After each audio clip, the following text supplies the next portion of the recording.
Ce tournage, c'est une magnifique expérience. Ça a été mon premier tournage et vraiment, j'ai pas de mots pour décrire ce que je ressens. C'est un Sénat enfin, qui m'a botté depuis le début. Quand j'ai lu le scénario, j'ai eu l'impression d'avoir beaucoup de côtés défis. Donc du coup, j'ai pas eu, je l'ai pas réellement préparé parce que j'avais beaucoup d'atomes crochus avec elle. Je me reconnaissais beaucoup dans ce rôle-là. J'ai travaillé le rôle toute seule en fait, hormis 2 fois avec mon copain et Arnaud, mon ami comédien. Mais sinon, honnêtement, j'ai travaillé toute seule.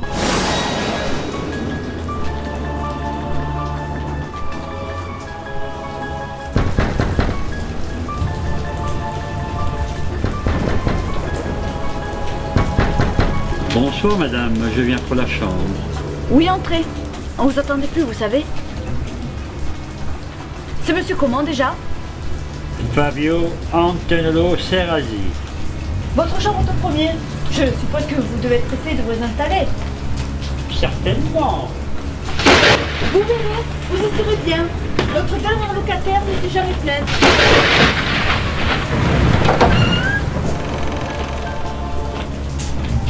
Voilà, c'est pas le grand luxe, mais on est bien. Et puis pour le prix, c'est une bonne affaire de la région.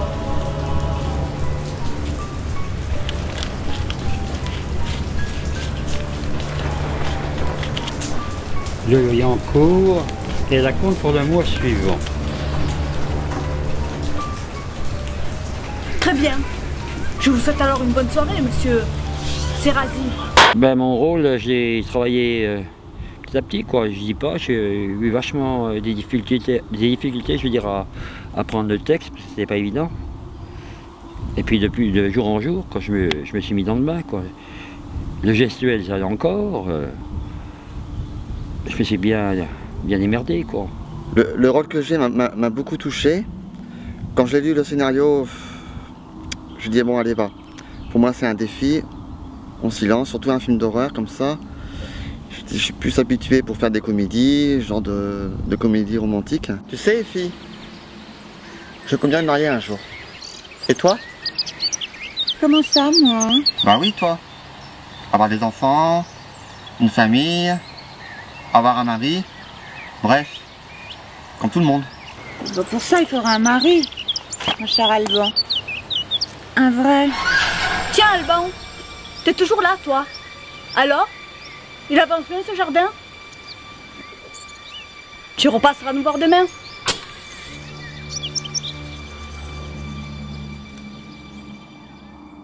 Oui, alors le rôle d'Edwige, c'est plutôt, on va dire, un rôle de mégère, vraiment. Mais j'ai voulu la jouer en fait un peu froide, mais un peu gentille avec sa sœur radoucie. Mais au final, non, j'ai joué du début à la fin, sûrement un peu mégère, un peu froide, un peu glaciale. Et non, je pense que le réalisateur Nicolas Douade savait ce qu'il voulait.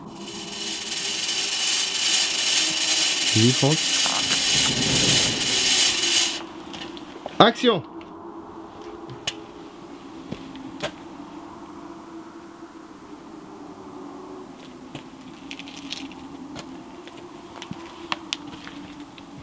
J'ai fait totalement confiance au réalisateur Nicolas Douade et c'est quelqu'un de qui a un univers très particulier et une culture incroyable en cinéma et je me suis totalement laissée emporter. J'ai voulu me laisser emporter à 100%, donc j'ai rien préparé, j'y suis allée franco et ça a été une surprise géniale. Il y a une scène qui m'a marqué le plus, finalement, c'est que où Effie m'a finalement foutu un coup de gourdin derrière, sur la tête. Et puis finalement, donc, tombé. Et puis voilà, je suis tombé, et puis elle me frappait. On peut dire à mort, quoi. Effie! Où te caches-tu, merde? Effie! Je comprends pourquoi aussi il y a des acteurs et actrices qui sont tellement imprégnés à un rôle que pour sortir de la réalité, ça, je pense à Civité avec François Sagan, je pense à Adjani avec la Reine Margot. pour sortir d'un rôle et pour aller dans la vie réelle, c'est pas évident. Oh, le personnage d'Alban m'a beaucoup marqué. Ça a été mon tout premier personnage et franchement, incroyable. J'espère que le réveil n'a pas été trop dur. Tout ça c'est de ta faute, et entièrement de ta faute. On n'a qu'à t'en prendre à toi-même. Tout se déroulait pour le mieux, et toi, tu n'as rien respecté. On avait un engagement ensemble. Tu m'avais tout dit promesse. Tu n'as toujours rien respecté. C'était super. Et puis en plus, avec une équipe formidable. Sadastic, quand je m'en souviendrai, Sadastic. Ouais,